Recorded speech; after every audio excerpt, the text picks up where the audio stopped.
Hey guys, welcome back on Chemical Gyan YouTube channel. So this is the second part of NEET 2019 question paper.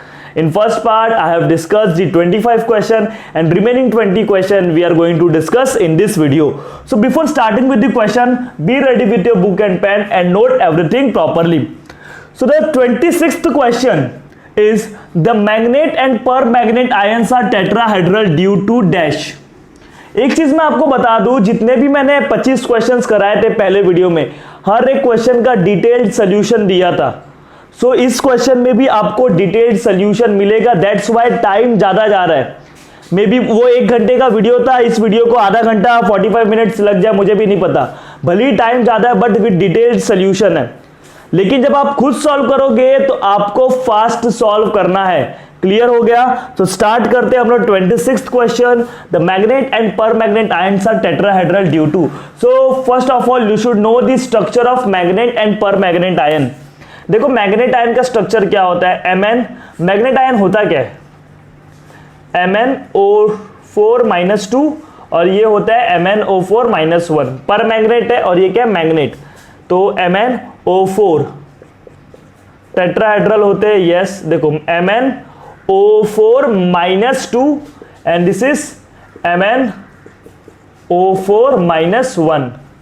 Clear हो रहा है? O4-1. अब इसमें पूछा, ये जो पाई बॉन्ड दिख रहा है ना, ये वाला पाई बॉन्ड, ये वाला पाई बॉन्ड दिख रहा है, मैंगनीज और ऑक्सीजन के बीच में पाई बॉन्ड है. ये कैसे बनता है? कैसे बनता है? The pi bond involves overlapping of D orbital of oxygen with P orbital of manganese. Oxygen के पास चलते हैं. ऑक्सीजन का इलेक्ट्रॉनिक एटॉमिक नंबर होता है 8. इलेक्ट्रॉनिक कॉन्फ़िगरेशन क्या होता है? 1s2 2s2 2p 1s2 2s2 2p2. 1s2 को जाने दो, 2s2 2p2.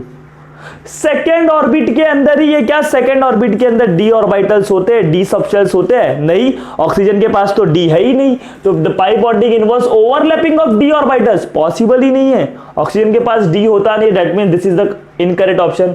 There is no pi bond. Pi bond तो दिख रहा है ना आपको, तो कैसे बात कर रहा है भाई? पाई बॉन्ड इन्वॉल्व्स, ये मैंने पूरा लिखा है, pi bonds involve P orbital of oxygen and D orbital of manganese. और इधर लिखा है involves D orbital of both. D orbital of both का मतलब क्या होगा? ऑक्सीजन के पास डी ऑर्बिटल. तो ध्यान से देखो, तीनों ही ऑप्शन गलत है, क्योंकि इसमें भी ऑक्सीजन के डी ऑर्बिटल की बात कर रहे हैं, इसमें भी ऑक्सीजन की डी ऑर्बिटल की बात कर रहा है, और इसमें क्या बात कर रहा है? There is no pi bond. Pi bond तो है, तो that means third option is correct. अब देखो आप लोग, मैंगनीज का कॉन्फ़िगरेशन क्या होता है? इसमें देखो 2p2, बात समझ लो, 2p ऑर्बिटल्स पार्टिसिपेट कर रहे हैं. मैंगनीज का कॉन्फ़िगरेशन क्या होता है अपने को? 3d5-4s2 होता है. 3d5-4s2. तो d ऑर्बिटल्स अभी भी खाली है कि नहीं?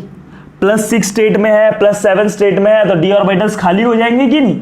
खाली है d ऑर्बिटल्स. तो कौन पार्टिसिपेट करेगा बॉन्डिंग में? d ऑर्बिटल्स पार्टिसिपेट करते हैं. तो यानी पाई बॉन्ड जो होता है, जिसमें ऑक्सीजन का p ऑर्बिटल्स होता है और मैंगनीज का d ऑर्बिटल, तो d पाई p पाई, d और p से बना है. क्लियर हो गया?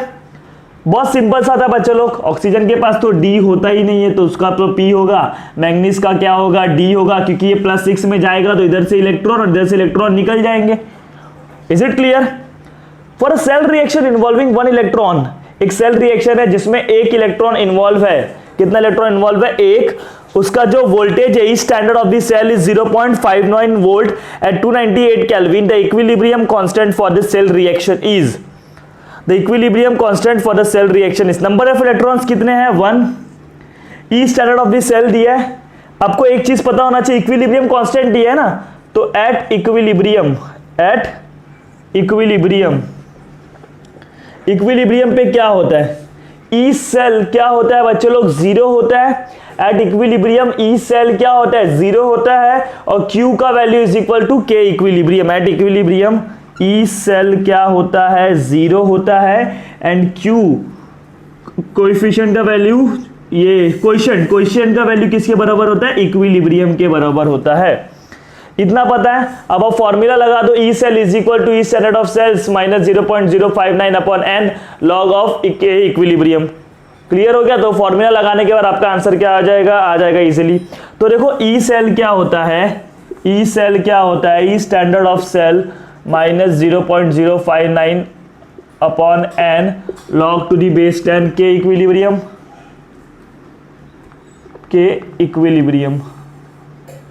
अब ई सेल क्या हो गया, 0 हो गया। ई स्टैंडर्ड ऑफ दी सेल कितना दिया है आपको, 0.059 दिया है। वेट एक सेकेंड, 2.303 RT, टी क्या है 298, तो इसका वैल्यू पूरा 0.059 आ गया। ई स्टैंडर्ड ऑफ सेल कितना दिया है, 0.59 दिया है। 0.59 माइनस 0.059 अपॉन n का वैल्यू क्या है बच्चों लोग, 1 है ना। For a cell involving 1 electron, तो n का वैल्यू क्या होगा, 1 होगा। और ये log टू दी बेस 10 के equilibrium. Is it clear, is it clear. अब ये माइनस वाला पार्ट उधर जाएगा तो क्या हो जाएगा, प्लस। ये माइनस वाला पार्ट उधर जाएगा तो क्या हो जाएगा, प्लस हो जाएगा। तो इधर मैं लेके आ रहा हूं 0.059, 1 को जाने दो, log टू दी बेस 10 के इक्विलिब्रियम इज इक्वल टू 0.59। ये क्लियर हो गया। देखो ये ई सेल का फॉर्मूला होता है, E cell is equal to standard of cell minus 0.059 upon n log to the base 10 के इक्विलिब्रियम। आपको E standard of the cell दिया है, यस दिया है। इक्विलिब्रियम की बात करें तो ई सेल क्या होता है, 0 होता है। और जो Q के जगह पे आप क्या लिखोगे, के इक्विलिब्रियम लिखोगे। फॉर्मूला क्या होता है ना, एक्चुअली फॉर्मूला इधर होता है Q, but Q is equal to K equilibrium, तो मैंने इधर क्या लिख दिया, के इक्विलिब्रियम लिख दिया। Is it clear. फिर ये जो माइनस वाले टर्म थे इसको इधर लेके आ गया तो प्लस हो गया। इधर क्या बचा 0.059, तो log टू दी बेस 10 के equilibrium is equal to 0.59 upon 0.059। Clear हो रहा है।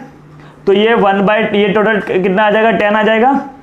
इसको डिवाइड करोगे तो 10 हो जाएगा। तो के इक्विलिब्रियम क्या हो जाएगा, एंटी लॉग ऑफ 10।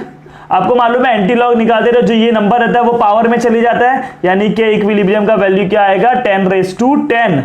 क्या आएगा, 10⁻10। एंटी लॉग निकालते रहो, ये जो नंबर रहता है वो पावर में चले जाता है ना, तो इसका आंसर क्या आएगा, 10⁻10।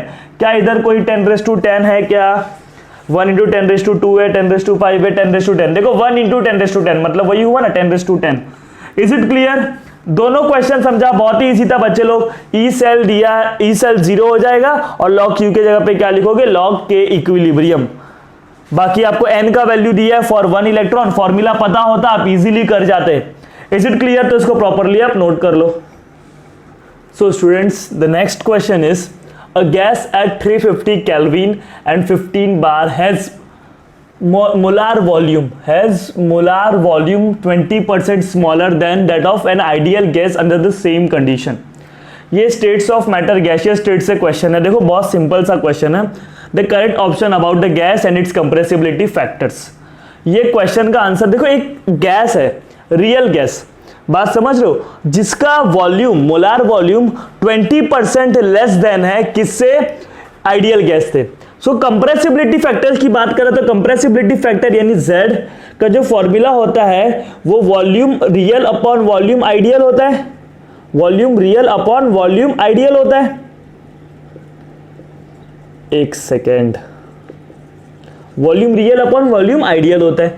As in the question, volume real, a gas at 350 kelvin and 15 bar has molar volume 20% less than that of an ideal gas. मतलब जो रियल गैस का वॉल्यूम है, volume of real gas is less than volume of ideal gas. Volume of real gas is less than volume of ideal gas. तो real gas छोटा है, ideal gas बड़ा है, तो जो Z का वैल्यू आएगा वो लेस देन 1 आएगा। Z का वैल्यू क्या आएगा, less than 1। Compressibility factor will be less than 1। तो लेस देन 1 किधर है, तो ये दोनों तो ग्रेटर देन 1 है, तो ये कैंसिल हो गया। Less than 1। अब जब भी अब लेस देन 1 जब भी आता है तो कौन सा फोर्स डोमिनेट करता है, अट्रैक्टिव फोर्स डोमिनेट करता है।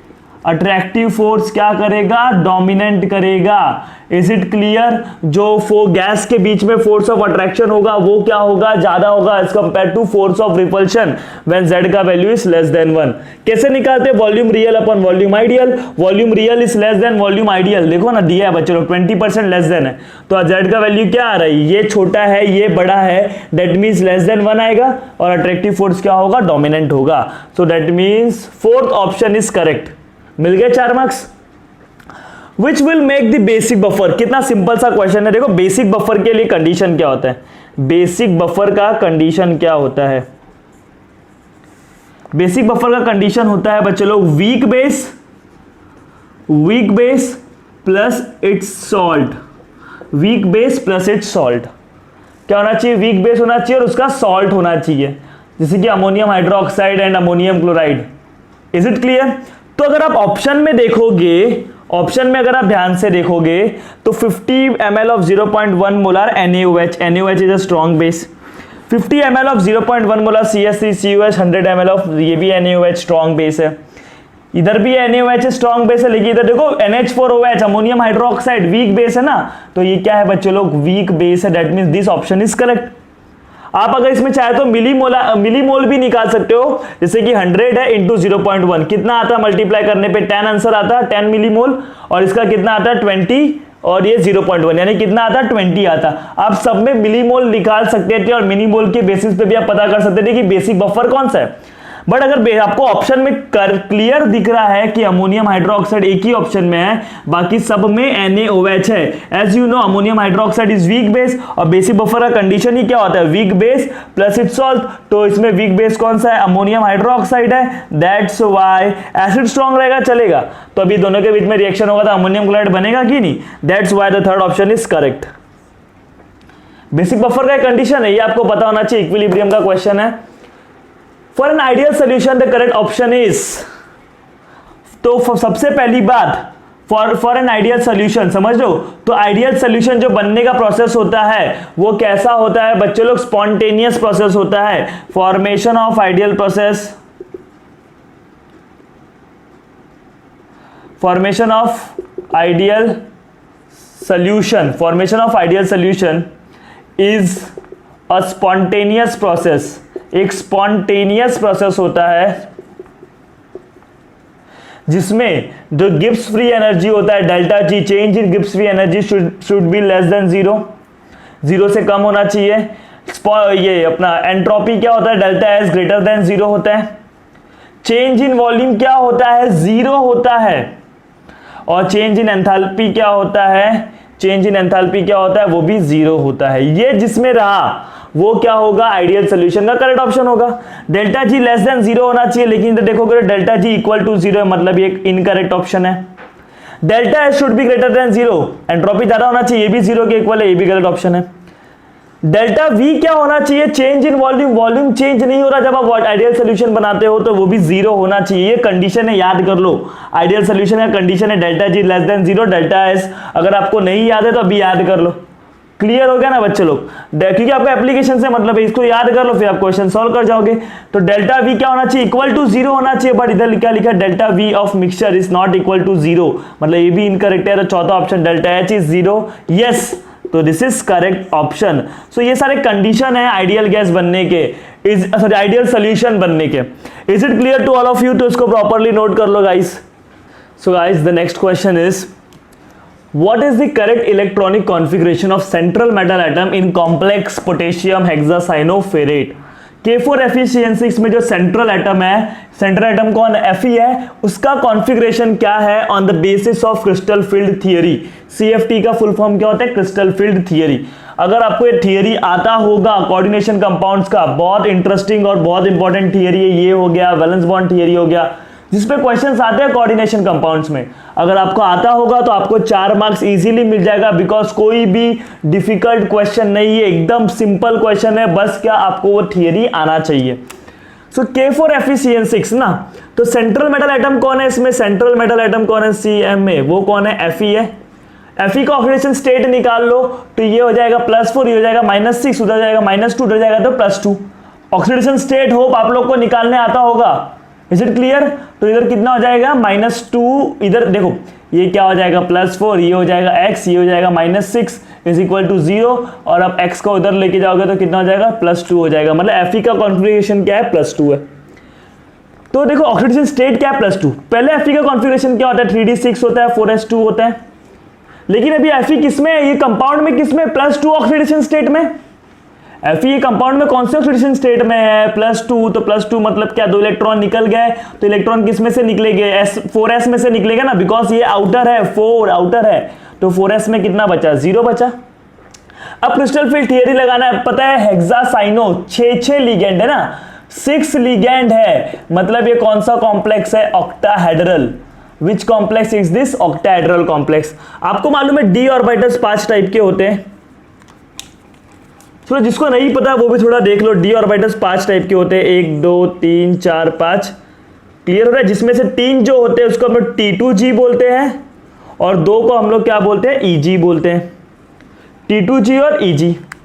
इसका नाम होता है DXY, DYZ, DZX और इनका नाम होता है x स्क्वायर y स्क्वायर और इसका नाम होता है z square. dx square y square dz square. ये दोनों जो ऑर्बिटल्स है these are present on the axis, on the axis, axis के ऊपर से होते हैं और ये लोग एक्सिस के बीच में होते हैं। ऑक्टाहेड्रल कंपाउंड्स में क्या होता है ना, जो लिगेंड्स अप्रोच करते हैं मेटल को वो एक्सिस के ऊपर से करते हैं और ऑन द एक्सिस से करते हैं। जब भी ऑन द एक्सिस करेगा तो EG वाले में रिपल्शन ज्यादा होगा, EG वाले में रिपल्शन ज्यादा होगा तो ये स्प्लिट होके क्या होगा? EG वाला ऊपर चले जाएगा और T2G वाले का एनर्जी कम हो जाएगा तो वो नीचे रह जाएगा। बात समझ रहे हो? देखो क्या होता है ना, ये मेटल है ऑक्टाहेड्रल। ऑक्टाहेड्रल मतलब क्या? 6 लिगेंड आने वाले हैं। क्या ऑक्टाहेड्रल है? Is it clear? इसमें देखो 6 लिगेंड आने वाले, 1 2 3 4 5 6। अब मेटल ऑर्बिटल्स में जो डी ऑर्बिटल्स होते हैं ना वो 5 टाइप के होते हैं, DXY, DYZ, DZX, x square y square. इसमें से जो 3 है T2G, इसको हम लोग क्या बोलते हैं? T2G, DXY, DYZ, DZX। These are present in between the axis, जबकि जो ये दोनों है DX square y square they are present on the axis. Axis के ऊपर रहते हैं वो लोग। तो देखो ये लोग एक्सिस के ऊपर है, बात समझ? ऑन द एक्सिस है। लिगेंड भी कहां से आते हैं? एक्सिस पे से आते हैं।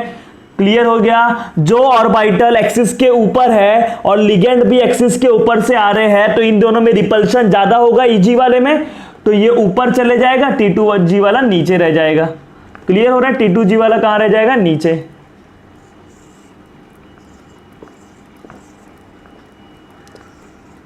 ये आपको बेसिक पता होना चाहिए। अब देखो इतना हो गया। अब 6 इलेक्ट्रॉन थे। कितने इलेक्ट्रॉन थे? 6। इसको मैं रफ कर देता हूं। ये जो नाम लिखा था DXY, DYZ, DZX, DX square y square और DZ स्क्वायर, ये नाम आपको पता होना चाहिए, 11th स्टैंडर्ड में पढ़े हमने। तो 6 इलेक्ट्रॉन है ना, कितना D के पास कितने इलेक्ट्रॉन है? 6, 1 2 3 4 5 और ये 6 इलेक्ट्रॉन। अब ये 6 इलेक्ट्रॉन को कैसे फिल करोगे? अब साइनाइड क्या है बच्चों लोग? Cyanide is strong field ligand, strongest ligand है साइनाइड और कार्बोनिल। तो ये जो एनर्जी गैप होगा, ये जो एनर्जी गैप है, समझ रहे हो? एनर्जी गैप, एनर्जी गैप क्या होगा? बहुत ज्यादा होगा, मोर होगा। मोर मतलब बहुत ज्यादा। तो जो 6 इलेक्ट्रॉन है, पहले देखो 3 इलेक्ट्रॉन इसमें जाएंगे, 1 2 3। फिर चौथा इलेक्ट्रॉन ऊपर जाने का ट्राई करेगा वो, लेकिन नहीं जा पाएगा बिकॉज एनर्जी गैप बहुत है और उस इलेक्ट्रॉन के पास इतना एनर्जी नहीं है कि वो ऊपर चले जाए, तो वो नीचे ही चले जाएगा। 5वां वाला भी नीचे आएगा, 6वां वाला भी नीचे आएगा। वही अगर इधर मैं वीक लिगेंड लेता, वीक लिगेंड लाइक हेलोजेंस लेता, CN के जगह पे मैं हेलोजन लेता, क्लोरीन लेता, तो एनर्जी गैप क्या होता? कम होता और इलेक्ट्रॉन इंस्टेड ऑफ पेयरिंग, देखो इधर पैर बना लिए ना, वो लोग ऊपर चले जाते हैं। 3 4 5 और 6ठा नीचे आता फिर, क्योंकि आपको मालूम है पहले एनर्जी, आप पहले इलेक्ट्रॉन इसमें दे सकते हो क्या? नहीं, क्योंकि इसकी एनर्जी ज्यादा है। इलेक्ट्रॉन पहले किसमें जाता है? लोअर एनर्जेटिक ऑर्बिटल्स में। आपने लोअर में 3 भर दिया, फिर वो ऊपर जाता है, लेकिन एनर्जी गैप बहुत ज्यादा है जिसकी वजह से ऊपर नहीं जाने के बजाय वो क्या करता है? पेयरिंग कर लेता है। मतलब T2G में आपके कितने इलेक्ट्रॉन है? T2G में 6 इलेक्ट्रॉन है और EG में कितना इलेक्ट्रॉन है? 0। T2G में 6 इलेक्ट्रॉन है और EG में कितना है? 0। क्या ऐसा कोई ऑप्शन है? ये क्रिस्टल फील्ड थियरी आप लोगों को पता होना चाहिए बच्चे लोग, वेरी इंपॉर्टेंट थियरी। T2G में, हाँ देखो second option. Is it clear? बहुत सिंपल सा क्वेश्चन था। अब देखो सॉलिड स्टेट का क्वेश्चन आया, इंटरेस्टिंग क्वेश्चन है और ऐसे क्वेश्चन सॉलिड स्टेट से ज्यादा पूछे जाते हैं। A compound is formed by the cation and अनायन। एक कटायन है और एक क्या है? अनायन है। एक कटायन है और एक क्या है? Anion. The anion form the hexagonal close packed, hexagonal close packed होता है and cation occupy 75% of the octahedral voids. तो देखो HCP हेक्सागोनल क्लोज पैक्ट में number of atom per unit cells कितने होते हैं? इन HCP हेक्सागोनल क्लोज पैक्ट में नंबर ऑफ एटम कितना होता है? नंबर ऑफ एटम कितना होता है? 6 होता है। Number of atom per unit cell कितना होता है? 6 होता है, मतलब 6 एटम है। क्लियर हो गया? The anion form hexagonal close packed and cations occupy 75% of the octahedral void. HC में आपको पता है number of octahedral voids, number of octahedral voids कितने होते हैं? octahedral voids. Now in HCP number of octahedral voids कितने होते हैं? 6 और tetrahedral voids कितने होते हैं? 12 होते हैं. तो 6 octahedral voids है, 6 खाली जगह है, जिसमें से 75% जगह कौन ऑक्यूपाई कर रहा है? कटायन ऑक्यूपाई कर रहा है. नंबर ऑफ octahedral voids कितने होते हैं? 6 होते हैं. Hexagonal close packed HCP and cations occupy 75% of the octahedral voids. तो 6 है octahedral void, जिसमें से 75% कौन ऑक्यूपाई कर रहा है? कटायन ऑक्यूपाई कर रहा है. तो 25 3 25 4 6 3 18 18 बाय 4, यानी इसको मैं 9 बाय 2 लिख सकता हूं. मतलब ये जो कटायन है मेरा, कटायन C, कटायन मतलब C कितना है मेरे पास? 9 बाय 2 है. क्लियर हो रहा है? C कितना बचा? 9 बाय 2. बात समझ रहे हो? 75% cations occupy 75% okay 75% of the octahedral voids, the formula of compound. तो cation कितना है? देखो, a compound is formed by the cation and anion. The anion formed hexagonal close packed. anion form hexagonal close packed मतलब anion कितने हैं बच्चे लोग? 6 है ना. anion कितना है? 6 है. और hexagonal close packed and cation occupy 75% of the octahedral voids. तो hexagonal close packed वो anion बना रहा है, तो anion hexagonal close packed में कितने हो गए? 6 हो गए. क्लियर है? फिर voids की बात किया तो voids कितने होते हैं? 6 होते हैं octahedral voids, जिसमें से cation कितना पोजीशन ऑक्यूपाई कर रहा है? कितना परसेंट ऑक्यूपाई कर रहा है? 75 मतलब 9 बाय 2. anion कितना? 6. ये तो अपना रेशियो में, इसको आपको होल नंबर में करना पड़ेगा, फ्रैक्शन है ना. तो क्या कर दो आप, ये 9 बाय 2 है, ये 6 है ना. तो इसको अगर आप 2 से मल्टीप्लाई करो, दोनों जगह 2 से मल्टीप्लाई करो, तो ये क्या हो जाएगा? 9 हो जाएगा. इधर भी 2 से मल्टीप्लाई 2 कैंसिल हो जाता है, और ये क्या हो जाता है? A12. अब 3 से डिवाइड कर दो ना, 3 3 9 हो जाएगा, और 3 4 12 हो जाएगा, यानी C3A4. C3A4 कही है ऑप्शन ऐसा. यस, C3A4 ये आया आपका. फिर दोनों को मैंने 2 से मल्टीप्लाई कर दिया, तो ये 2 2 छू C9 बचा, और ये क्या बचा? A12 बचा. Is it clear? अभी देखो, दोनों को 3 से डिवाइड कर दो, क्योंकि ऐसा कोई ऑप्शन तो दिख रहा नहीं है, तो दोनों को 3 से डिवाइड कर दिया. 3 3 9 3 4 12, यानी C3A4. This is the formula. Is it clear? तो इसको प्रॉपरली आप नोट कर लो. So the next question is, which mixture of solution will lead to formation of negative charged colloidal solution? मतलब जो सिल्वर आयोडाइड का नेगेटिवली चार्ज कोलॉइड बनाना है. क्या बनाना है? Negatively charge colloid.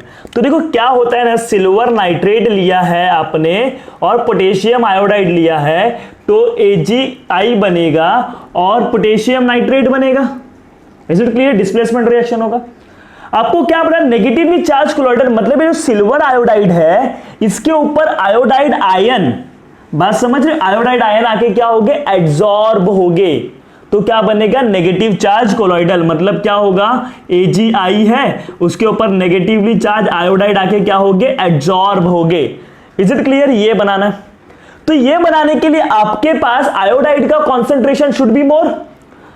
Negative charge के लिए सो concentration of iodide should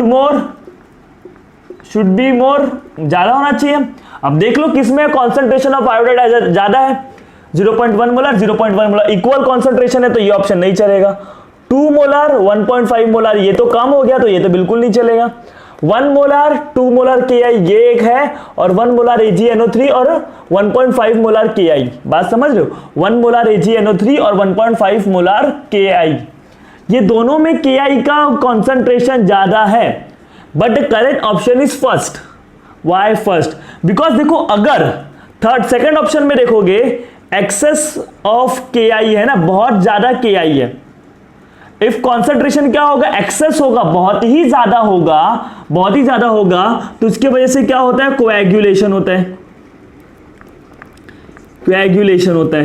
तो उधर वो एब्जॉर्ब नहीं हो पाएगा. पोटेशियम आयन का भी कॉन्सेंट्रेशन बढ़ेगा ना. देखो, अगर इसका कॉन्सेंट्रेशन बढ़ रहा है आयोडाइड का, तो पोटेशियम का भी कॉन्सेंट्रेशन ज्यादा बढ़ेगा. जब ज्यादा पोटेशियम का कॉन्सेंट्रेशन बढ़ेगा, तो उधर कोएगुलेशन होगा. समझ रहे हो? कोएगुलेशन.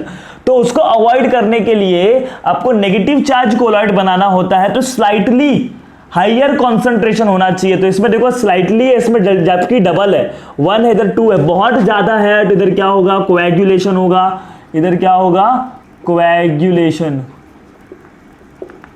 क्लियर हो गया? तो this option is correct. Always remember थोड़ा सा स्लाइटली होना चाहिए, सो concentration iodide should be more, तो ऑप्शन 1 इज करेक्ट। क्लियर हो गया ना? इसमें क्या हो जाएगा, कोएगुलेशन हो जाएगा। The correct order of basic strength of the methyl substituted amine, देखो जीओसी का क्वेश्चन आ गया, प्यारा सा क्वेश्चन। बेसिक स्ट्रेंथ बताना है मिथाइल सब्स्टिट्यूटेड अमाइंस का, मतलब मिथाइल अमाइन का आपको क्या बताना है, बेसिक स्ट्रेंथ बताना है इन एक्वियस सोल्यूशन। अब देखो ये सोल्यूशन बहुत ही सिंपल है, आपको गैसियस फेज में पता है, गैस में क्या होता है, 3 degree amines are greater than 2 degree amines are greater than 1 degree. कोई भी अल्काइल हो, चाहे मिथाइल हो, इथाइल हो, कोई भी सब्स्टिट्यूटेड हो। Is it clear? Order will be 3 degree 2 degree 1 degree on the basis of inductive effect. But अगर हम लोग एक्वियस फेज की बात करते हैं, हम लोग क्या क्या देखते हैं, इंडक्टिव इफेक्ट भी देखते हैं, सॉल्वेशन फैक्टर्स भी देखते हैं और हिंड्रेंस फैक्टर भी देखते हैं। तो इन सबके बेसिस पे अगर हम लोग बात करें तो देखो एक्वियस फेज में मिथाइल की बात की, मिथाइल सब्स्टिट्यूटेड अमाइंस की, मिथाइल सब्स्टिट्यूटेड अमाइंस में क्या होता है, हिंड्रेंस कम होता है तो सॉल्वेशन ज्यादा हो जाएगा। बात समझ रहे हो? सॉल्वेशन ज्यादा होगा तो स्टेबिलिटी, जो अमोनियम आयन बनता है after electron donating, electron donate करने के बाद जो अमोनियम आयन बनता है उसका सॉल्वेशन होता है। ये सब चीज मैंने आपको पढ़ाया है बच्चे लोग बेसिक स्ट्रेंथ के लेक्चर में। तो उसमें सॉल्वेशन क्या होगा, इजी होगा, तो उसमें आप लोग सॉल्वेशन के बेसिस पे आंसर निकालते हो। अगर नहीं याद आ रहा है वो कंसेप्ट, तो एक ही फंडा है, सिंपल सा ट्रिक है, गैस फेज में 3 degree 2 degree 1 degree, aqueous phase में अगर मिथाइल सब्स्टिट्यूटेड है तो ऑर्डर याद कर लो 213। Is it clear? ऑर्डर याद कर लो सीधा। और अगर मिथाइल सब्स्टिट्यूट के अलावा है, जैसे कि इथाइल हो गया या दूसरा कोई भी सब्स्टिट्यूटेड हो गया, तो ऑर्डर विल बी 231।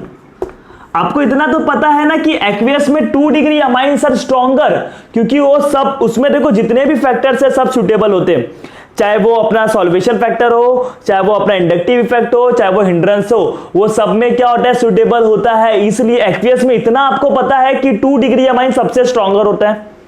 अगर मिथाइल है तो 213, और मिथाइल से अलावा दूसरा बड़ा ग्रुप है तो 231 हो जाएगा, यानी 213 का, यानी 2 डिग्री अमाइंस, फिर 1 डिग्री अमाइंस, फिर 3 डिग्री, किधर है 2 degree 1 degree 3 degree.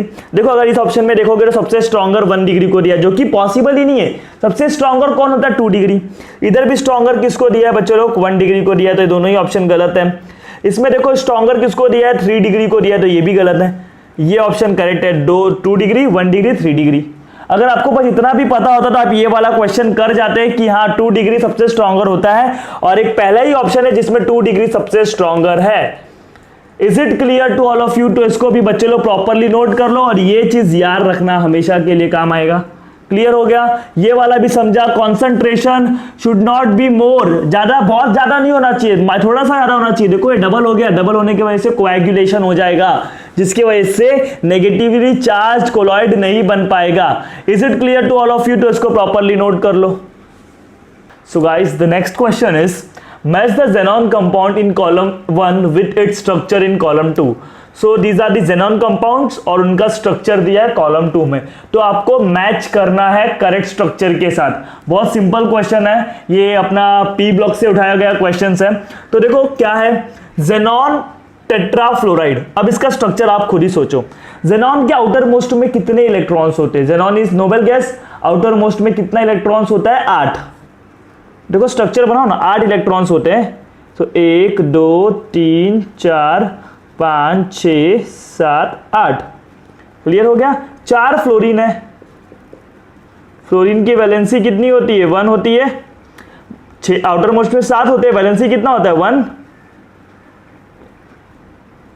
Don't you think ये दोनों इधर बॉन्ड बना लेंगे, और ये किसके फॉर्म में रहेगा, लोन पेयर के फॉर्म में। किसके फॉर्म में रहेगा, लोन पेयर के फॉर्म में। तो अगर आप इसका स्ट्रक्चर देखोगे तो it is nothing but square planar. इसका स्ट्रक्चर अगर आप देखोगे तो वो क्या है बच्चों लोग, स्क्वायर प्लेनार है कि नहीं, सिंपल सा स्ट्रक्चर था। तो इसका स्ट्रक्चर आएगा square planar. Second, xenon hexafluoride. xenon hexafluoride, देखो xenon हेक्साफ्लोराइड का स्ट्रक्चर देखो। xenon कितने फ्लोरीन है, 6। आउटर मोस्ट में कितने इलेक्ट्रॉन है, 8 इलेक्ट्रॉन्स होते हैं, 6 फ्लोरीन बना दो, 1 2 3 4 5 and this is 6. So number of fluorine कितने हो गए? 6 फ्लोरीन हो गए. अगर आप देखोगे तो ये एक ऑक्टाहेड्रॉन जैसा दिख रहा है, तो ऑक्टाहेड्रॉन और इधर क्या होता है? एक लोन पेयर होता है. क्लियर हो रहा है? तो इसको आप लोग कैप्ड ऑक्टाहेड्रॉन बोलते हो या तो डिस्टॉर्टेड ऑक्टाहेड्रल बोलते हो. पूरा ऑक्टाहेड्रल नहीं है. लोन पेयर की वजह से क्या होता है? रिपल्शन होता है, तो उसके ज्योमेट्री में, उसके स्ट्रक्चर में थोड़ा सा डिस्टॉर्शन होता है. दैट्स व्हाई ये क्या होगा? Distorted octahedral. Distorted octahedral. और ये क्या है? Square planar. एक सेकेंड रुको, इसका नाम लिख देता हूं SP, स्क्वायर प्लेनार. समझ जाना बच्चे लोग.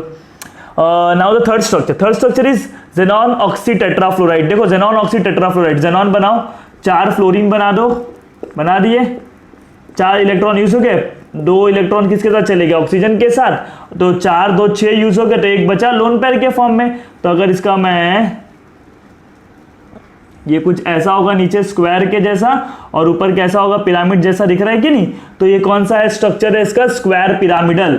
Square pyramidal. Square pyramidal. Clear हो गया? Square pyramidal.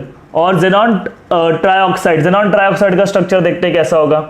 xenon है और 3 ऑक्सीजन है, तो 1 ऑक्सीजन 2 ऑक्सीजन 3 ऑक्सीजन और एक क्या बचा? लोन पेयर के फॉर्म में. तो ये टेट्राहेड्रल है कि नहीं बच्चे लोग? This is nothing but what? Tetrahedral. तो ये क्या है? टेट्राहेड्रल. यानी xenon टेट्राफ्लोराइड का स्ट्रक्चर क्या होगा? फर्स्ट वाले का जो स्ट्रक्चर होगा, ए का स्ट्रक्चर क्या होगा? स्क्वायर प्लेनार यानी सेकंड. ए का मैच द फॉलोइंग क्या होगा? सेकंड. बी xenon हेक्साफ्लोराइड का क्या होगा? डिस्टॉर्टेड यानी थर्ड होगा. और सी xenon ऑक्सी टेट्राफ्लोराइड, सी वाले का मैच द फॉलोइंग में क्या आएगा? पिरामिडल आएगा. सॉरी, स्क्वायर पिरामिडल आएगा. देखो ना, नीचे स्क्वायर दिख रहे हैं और ऊपर से पिरामिडल, तो स्क्वायर पिरामिडल. तो सी का आंसर आएगा 4.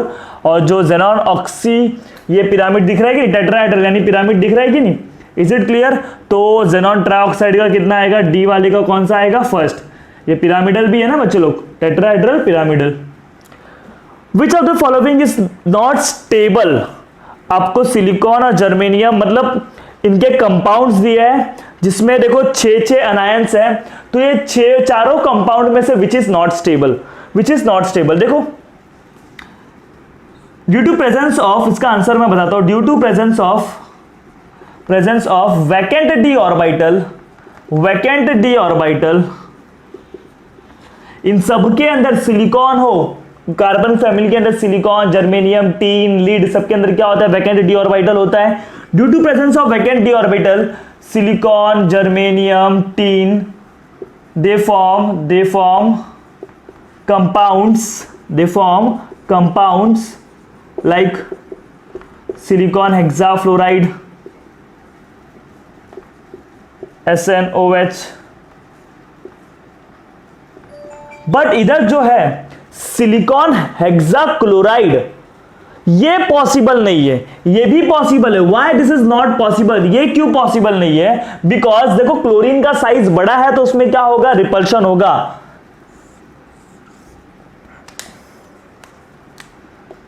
Silicon hexachloride is not stable due to bigger size of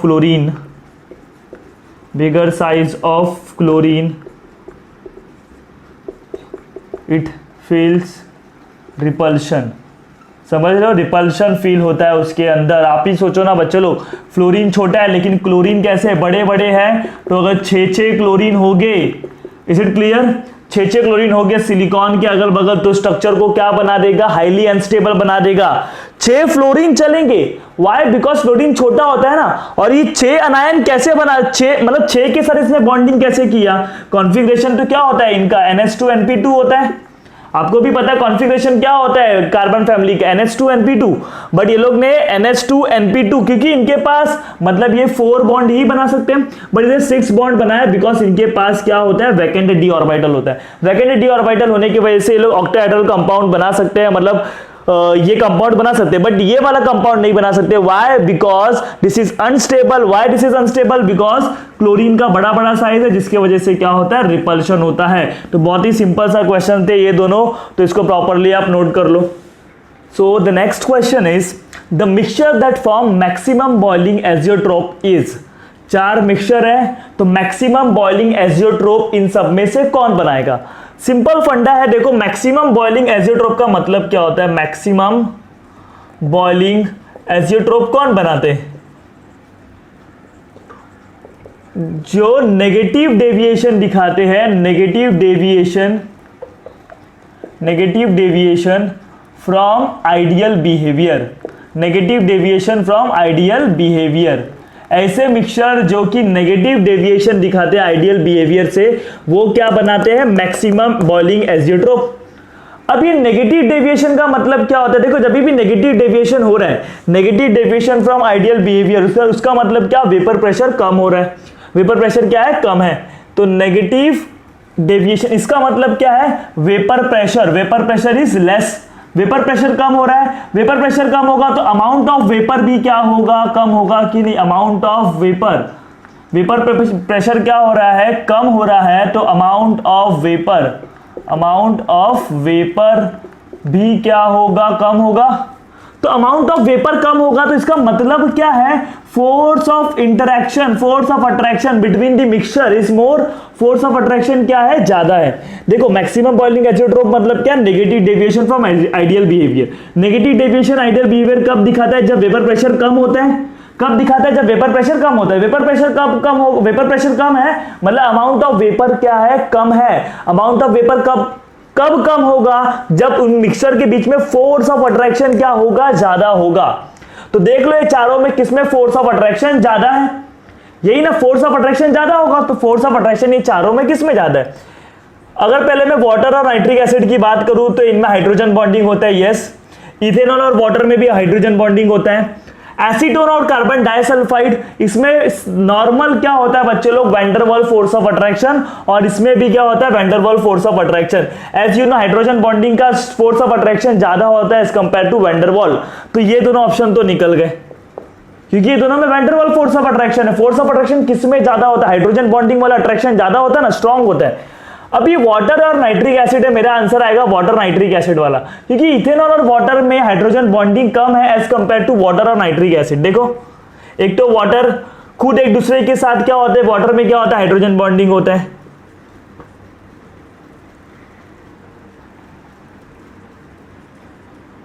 ये दिख रहा है आपको वाटर के अंदर हाइड्रोजन बॉन्डिंग, वैसे नाइट्रिक एसिड होता है। समझ रहे हो? तो नाइट्रिक एसिड और वाटर के बीच में भी क्या होता है? हाइड्रोजन बॉन्डिंग होता है। इधर से भी हो सकता है, इधर से भी हो सकता है, इधर से भी हो सकता है। मतलब एक्सटेंट ऑफ हाइड्रोजन बॉन्डिंग, ज्यादा हाइड्रोजन बॉन्डिंग किसमें है? वाटर और नाइट्रिक एसिड में एज कंपेयर टू इथेनॉल और water. That's why your answer will be water and nitric acid. Is it clear? Maximum boiling azeotrope वो एजियोट्रोप्स होते हैं जो कि नेगेटिव डेविएशन दिखाते हैं from ideal behaviour. Negative deviation दिखाते हैं रॉयल्स लॉ, तो इसका मतलब क्या? वेपर प्रेशर कम है। वेपर प्रेशर कम है, इसका मतलब क्या? Force of attraction between the mixture is more. Force of attraction किसमें ज्यादा है? देख लो। तो आंसर आएगा water and nitric acid. Is it clear to all of you guys? So the next question is for the chemical reaction, बहुत simple, chemical kinetics 4 marks आपको free में देके जाएगा अगर जरा सा भी आपको रेट के बारे में पता है। इतने सिंपल क्वेश्चन है। For the chemical reaction nitrogen, ये हैबर्स प्रोसेस है, नाइट्रोजन हाइड्रोजन के साथ रिएक्ट करता है तो आपको अमोनिया बन रहा है। तो ये 4 दिए रेट ऑफ द रिएक्शन, आपको बताना है इसमें से करेक्ट कौन है। रेट ऑफ द रिएक्शन क्या होता है? Change in concentration per unit time. समझ लो, change in concentration to the rate of reaction. समझ लो। चलो देखो, चेंज इन कॉन्सेंट्रेशन, सब में कॉन्सेंट्रेशन चेंज हो रहा है, ये तो पता है। अब आपको मालूम है रिएक्टेंट है। रिएक्टेंट क्या होते हैं? कंज्यूम होते हैं। प्रोडक्ट क्या होता है? फॉर्म होता है। तो रिएक्टेंट में जब रेट होगा तो जो कॉन्सेंट्रेशन के आगे क्या आएगा? माइनस का साइन आएगा। ये बात पक्का पता है आपको। रिएक्टेंट्स आर कंज्यूमिंग, देखो ये कंज्यूम हो रहा है, जबकि ये क्या हो रहा है? प्रोड्यूस हो रहा है। प्रोड्यूस हो रहा है मतलब इसके रेट के आगे पॉजिटिव लिखोगे, जबकि इसके रेट के आगे नेगेटिव साइन आएगा। तो देख लो, इसमें से ये वाला ऑप्शन तो आप हटा दोगे, क्योंकि इसमें देखो रेट के आगे पॉजिटिव चार्ज है, जो कि रिएक्टेंट, ये रिएक्टेंट है। रिएक्टेंट के लिए आपको माइनस लिखना चाहिए था, लेकिन इसने क्या लिखा है? पॉजिटिव। दैट मींस ये ऑप्शन तो गलत है। चलो अब इसका हम लोग रेट लिख के मैं आपको बताता हूं। Rate of the reaction minus D of nitrogen by dt, change in concentration, समझ रहे, change in concentration minus dN by dt। अब देखो ये कितना कम हो रहा है, ये कंज्यूम हो रहा है इसलिए मैंने माइनस लिखा, इज इक्वल टू, एक सेकेंड,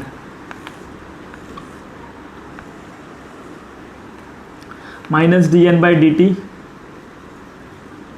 इज इक्वल टू, ये एक कंज्यूम हो रहा है तो उसने इस टाइम पे इतना, इसका कितना कंज्यूम हो रहा है, 3 कंज्यूम हो रहा है, कितना कंज्यूम हो रहा है, 3 कंज्यूम हो रहा है, तो मैं लिखूंगा minus 1/3 dH2 bye dt। Clear हो रहा है, कितना, देखो जितना इसका कंज्यूम हो रहा है, जब इसका 1 कंज्यूम हो रहा है तो इसका 3 कंज्यूम हो रहा है ना, तो ये दोनों एक दूसरे को क्या हो गए, इक्वल हो गए कि नहीं। ये रिएक्शन के टाइम जब इसका 1 मोल कंज्यूम हो रहा है तो इसका 3 मोल कंज्यूम हो रहा है, तो कंज्यूम के लिए माइनस और 3 के लिए 1/3। जब इसका 3 मोल कंज्यूम हो रहा है, इसका 1 मोल कंज्यूम हो रहा है, तो इसका 2 मोल फॉर्म हो रहा है, तो 1/2 D ammonia NH3 by dt, ammonia by dt। तो मतलब इसका 1 कंज्यूम हो रहा है, इसका 1/3 कंज्यूम हो रहा है, इसका 1/2 फॉर्म हो रहा है। क्लियर हो गया बच्चे लोग, तो ये ऑप्शन कहीं दिख रहा है, माइनस dN2 बाय dt, ये भी माइनस 1/3, लेकिन ये माइनस हो गया, प्रोडक्ट में माइनस हो नहीं सकता, प्रोडक्ट तो फॉर्म होता है, प्रोडक्ट के अंदर क्या आएगा बच्चे लोग, पॉजिटिव आएगा, तो ये भी गलत ऑप्शन है, ये दोनों देखो, हाँ ये वाला option is correct, minus dN2 by dt is equal to 1/2, ये एक बार कंज्यूम हो रहा है, ये 2 बार क्या हो रहा है, फॉर्म हो रहा है, इसलिए प्लस चार्ज है। Is it clear to all of you कि रेट ऑफ द रिएक्शन कैसे लिखते हैं?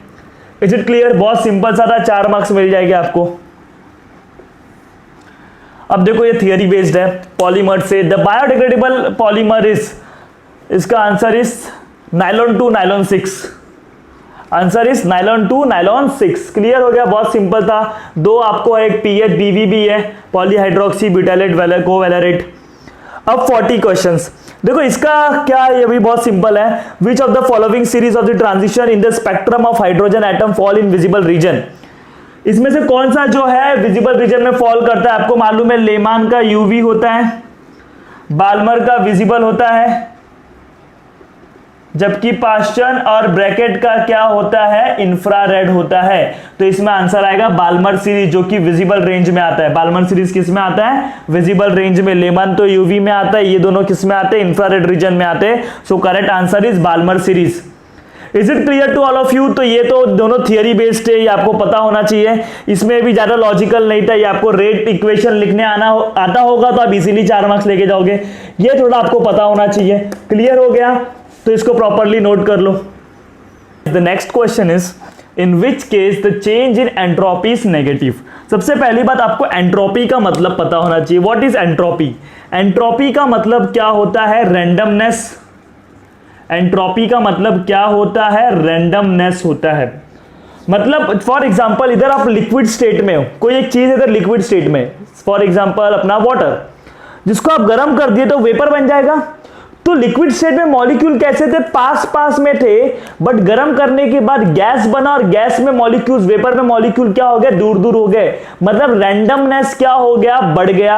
अगर रैंडमनेस बढ़ता है तो एंट्रोपी पॉजिटिव होता है, अगर रैंडमनेस कम होता है तो एंट्रोपी नेगेटिव होता है। फॉर एग्जांपल इधर लिक्विड वाटर था, इधर जाके क्या बन गया? आइस बन गया। तो लिक्विड में मॉलिक्यूल थोड़े दूर दूर होते हैं और आइस में तो एकदम कॉम्पैक्टली अरेंज।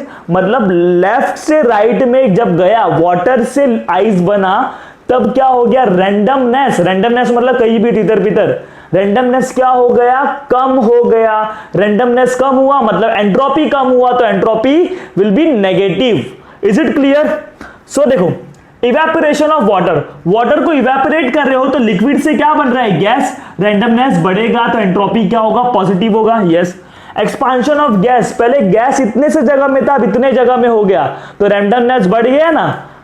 तो रैंडमनेस बढ़ गया तो ये भी डेल्टा एस क्या हो जाएगा? पॉजिटिव। एंट्रोपी को हम लोग एस से दिखाते, किससे दिखाते? S, change in entropy, delta S. Sublimation of solid, जैसे कि कैम्फर, कैम्फर को आपने सब्लिमेशन का मतलब क्या होता है? सॉलिड से डायरेक्टली किस में कन्वर्ट होता है? गैस में। तो कपूर को जब आप जलाओगे तो वो क्या होगा? कपूर पहले सॉलिड स्टेट में होता है कैम्फर, तो वो एक क्या है? कॉम्पैक्टली अरेंज है उसके मॉलिक्यूल, लेकिन जब उसका बर्न करोगे तो उसमें रैंडमनेस क्या होगा, बढ़ जाएगा, मॉलिक्यूल दूर दूर कहीं भी चले जाएंगे। बात समझ रहे हो आप लोग ये बात? तो इधर भी क्या हो रहा है, रैंडमनेस बढ़ रहा है, रैंडमनेस बढ़ रहा है मतलब एंट्रोपी क्या है, पॉजिटिव। आपको तो एंट्रोपी नेगेटिव चाहिए, तो बचा हुआ ऑप्शन यही है। अब देख लो कैसे, 2H हाइड्रोजन के दो अलग अलग एटम थे जो कि कहीं भी घूम रहे थे, लेकिन अब देखो वो लोग जुड़ के क्या बन गया, एक मॉलिक्यूल बन गया, एक ही जगह पे आ गया। दो एटम है, एक इधर है एक इधर है, तो रैंडमनेस ज्यादा है, लेकिन अब दोनों जुड़ के एक बन गया तो रैंडमनेस क्या हो गया, कम हो गया। Is it clear? या तो इसको ऐसा निकालते हैं डेल्टा एन। डेल्टा एन क्या होता है, number of gaseous product minus number of moles of gaseous reactant. Number of moles of gaseous product minus number of moles of gaseous reactant. तो number of moles of gaseous product कितना है, एक, तो एक। Number of moles of gaseous reactant कितने, दो hydrogen के atom है ना, दो, तो इधर आप क्या लिखोगे, 2। तो ये कितना आ रहा है, नेगेटिव। जब डेल्टा एन नेगेटिव आएगा तो डेल्टा एस भी क्या होगा, नेगेटिव। तो इस केस में एंट्रोपी क्या है, नेगेटिव। आप एंट्रोपी समझे ना guys, entropy means what, randomness, तितर पितर। अगर बर्फ से वो वाटर बन रहा है, बर्फ कैसा, एक इक्वल अरेंज्ड है, कॉम्पैक्टली अरेंज्ड है एक जगह पे, उसमें रैंडमनेस कम है, लेकिन जब वो वेपर बन जाता है तो उसके मॉलिक्यूल्स में रैंडमनेस बढ़ जाता है। रैंडमनेस बढ़ रहा है मतलब एंट्रोपी बढ़ रहा है। एंट्रोपी जब बढ़ता है मतलब वो 0 से ज्यादा होगा, दैट मींस वो पॉजिटिव होगा। एंट्रोपी बढ़ता है मतलब पॉजिटिव, एंट्रोपी कम होता है मतलब नेगेटिव। तो इधर देखो लेफ्ट से राइट आ रहे हो तो एंट्रोपी कम हो रहा है मतलब एंट्रोपी क्या होगा, नेगेटिव होगा। ये क्वेश्चन काफी इंटरेस्टिंग है। This is from ionic equilibria.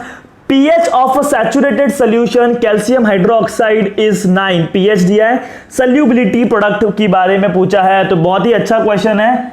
अगर थोड़ा सा आपको फॉर्मूला एंड ऑल पता हो तो डेफिनेटली आप ये क्वेश्चन इजीली कर जाओगे। ये वाला भी बहुत इजी था।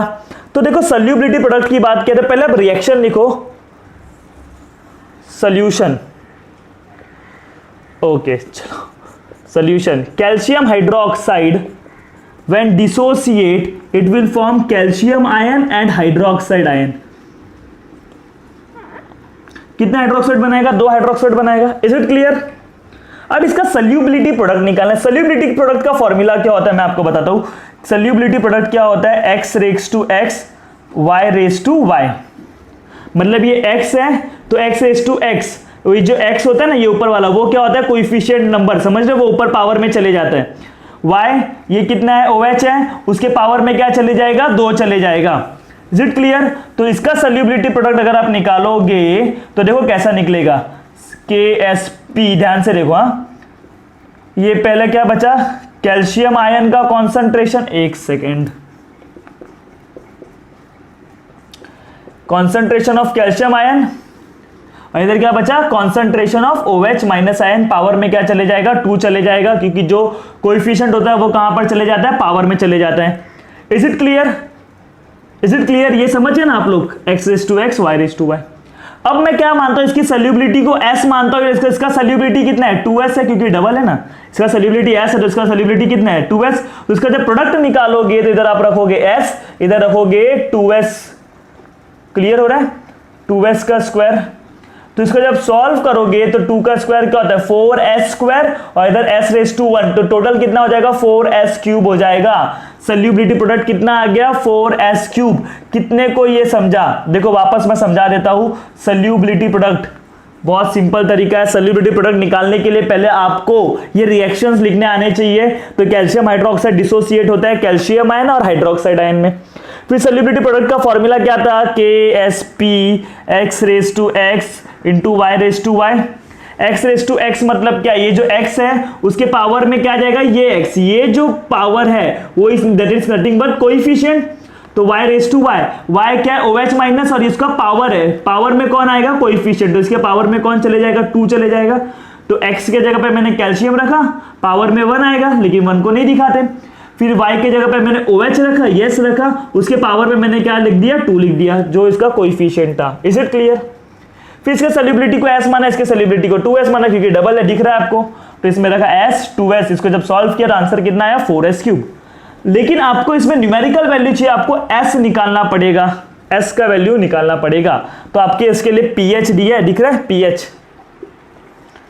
pH क्या होता है, पीएच आपको दिया है 9, लेकिन आपको इधर CaOH की बात कर रहा है, कैल्शियम हाइड्रोक्साइड, तो आपका पीएच से काम नहीं चलेगा, आपका POH से काम चलेगा। तो as you know pH plus POH is equal to 14 होता है। तो अगर इसमें मैं पीएच के जगह पे 9 रख दूं, पीएच के जगह पे मैंने 9 रख दिया, तो मेरा POH कितना आ जाएगा हमारा बच्चे लोग, 5 आ जाएगा। Is it clear? तो using POH we can calculate the concentration of OH minus ion. तो concentration of OH minus ion कैसे कैलकुलेट करेंगे, चलो स्टार्ट करें। देखो, तो as you know POH is equal to minus log to the base 10 concentration of OH minus ion. ये simple formula है pH और POH का, क्लियर हो गया। तो POH is 5 minus log to the base 10 of concentration of OH minus ion. 5 is equal to minus log to the base 10 concentration of OH minus ion. अभी negative को मैं इधर लेके आ जाऊंगा तो ये -5 हो जाएगा। तो मैं क्या करूं, डायरेक्टली देखो ऐसा लिख रहा हूं, log to the base 10 concentration of OH minus, ये नेगेटिव को इधर लेके गया तो -5 हो गया। Is it clear? अभी लॉग जब उधर जाएगा तो क्या हो जाएगा, एंटी लॉग। तो OH माइनस का concentration is equal to anti log of -5। आपको पता है जब एंटी लॉग निकालते हैं तो जो पर्टिकुलर नंबर होता है वो पावर में चले जाता है, 10 के पावर में। तो आपका OH माइनस कॉन्सेंट्रेशन कितना आया, 10⁻⁻5 आया। OH माइनस कॉन्सेंट्रेशन कितना है, 10⁻⁻5। और OH minus is nothing but 2s है। OH minus is nothing but what, 2s। तो OH माइनस की जगह पे मैं 2s लिख सकता हूं ना, सॉल्युबिलिटी 2s। और ये क्या बन गया, 10⁻⁻5। तो जैसे मुझे S मिल जाएगा, S के जगह पे मैं क्या रखूंगा, 10⁻⁵/2। Is it clear? ये मैंने S की जगह पे रखूंगा 10⁻⁵/2। क्लियर हो गया? अब S की जगह पे ये रख दो, तो सॉल्युबिलिटी प्रोडक्ट, ओके देखो, तो इधर 4 था, S के जगह पे मैं क्या रख रहा हूं, 10/2, सॉरी एक सेकेंड, ये 10⁻⁻5 डिवाइड बाय 2, क्लियर हो गया, डिवाइड बाय 2 का क्यूब, ओवरऑल क्यूब भी है, देखो समझ रहे हैं। 4 के जगह पे 4, S का वैल्यू क्या है, 10⁻⁵5/2, 10⁻⁵5/2 का होल क्यूब। क्लियर हो रहा है? अब देखो ध्यान से, ये अगर इसको मैं 10⁻⁵5 का क्यूब कितना हो जाएगा, 10⁻⁻15 हो जाएगा। तो ये 10⁻⁻15 हो गया, 10⁻⁻ कितना हो गया, 15 हो गया। और एक सेकेंड, ये हाँ 4s क्यूब है, सॉरी देखो इधर एक मिस्टेक हो गया, 4s क्यूब है ना, तो s क्या है, 10⁻⁵5/2, इसका क्यूब होगा बस। क्लियर हो गया? 4 का क्यूब नहीं होगा। तो ये 4 हो गया। अब देखो ये 4 है, 10⁻⁵5 का क्यूब 10⁻⁻15, और 2 का क्यूब क्या होता है, 8 होता है। क्लियर हो गया? 4s क्यूब, s का वैल्यू 10⁻⁵5/2 का क्यूब। क्लियर हो गया? अब देखो ये 10⁻⁵5 का क्यूब क्या हो जाएगा, 10⁻⁻15, और 2 का क्यूब क्या हो जाएगा, 8, 8 इधर क्या आ जाएगा, 0.5 आ जाएगा। डिवाइड करने आता ना, 8×5 = 40, तो 0.5 हो जाएगा। सो आपका सॉल्युबिलिटी प्रोडक्ट आएगा 0.5 इंटू 10⁻⁻15। 0.5 इंटू 10⁻⁻15 किधर है ये आंसर, ये आंसर है फर्स्ट, 0.5 इंटू 10⁻⁻15। सो देखो इसको मैं एक और बार एक्सप्लेन करता हूं, ध्यान से देखना। देखो आपको सॉल्युबिलिटी प्रोडक्ट पूछा है किसका, CaOH का, और आपको इसका pH दिया है। तो सॉल्युबिलिटी प्रोडक्ट कैसे निकालते हो, सबसे पहले आपको आयंस बनाने आना चाहिए। इसका फॉर्मूला होता है x⁻⁴ y⁻⁴। ये जो पावर होता है that is nothing but coefficient. तो आपने इसका निकाला Ca+2, OH माइनस का पावर क्या चले जाएगा, 2 चले जाएगा, दिख रहा है power 2।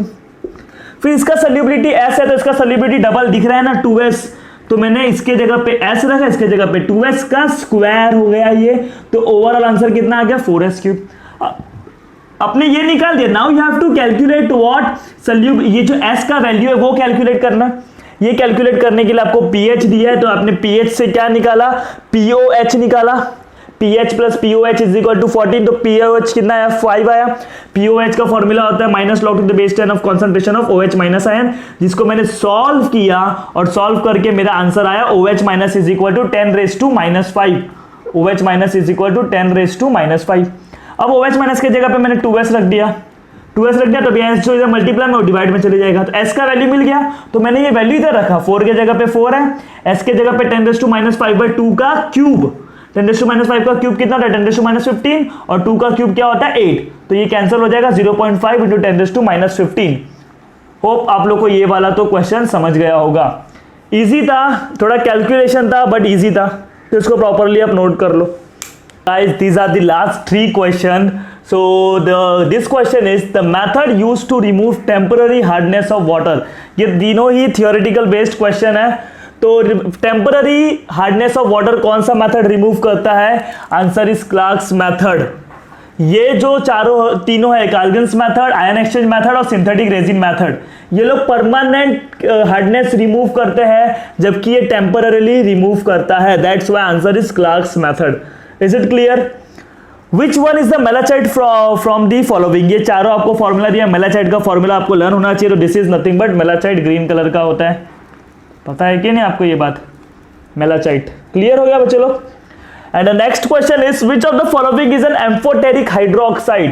Strontium hydroxide, calcium hydroxide, magnesium hydroxide and beryllium hydroxide.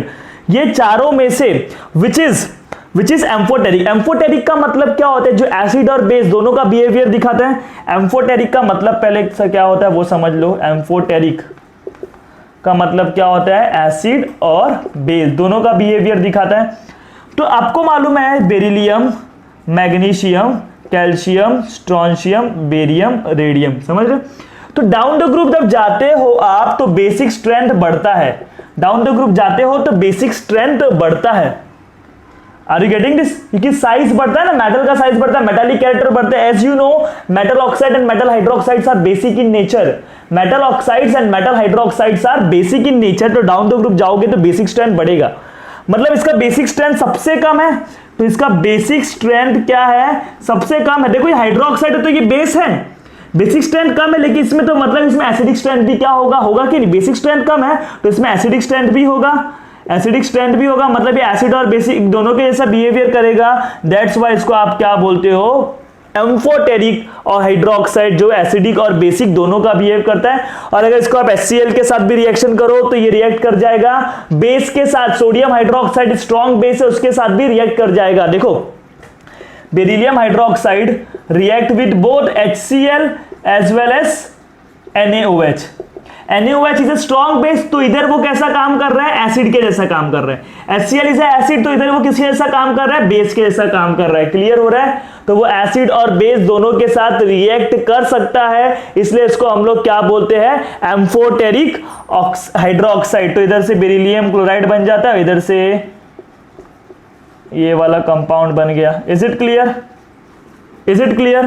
तो वो एसिड और बेस, तो एसिड के साथ वो कैसा बिहेव करता है? बेस के, और बेस के साथ कैसा बिहेवियर दिखाता है? एसिड का। दैट्स वाई इसको आप क्या बोलोगे? Amphoteric oxide, sorry amphoteric hydroxide. तो इसको प्रॉपरली नोट कर लो guys. So guys, finally we have solved all the 45 question with detailed solution.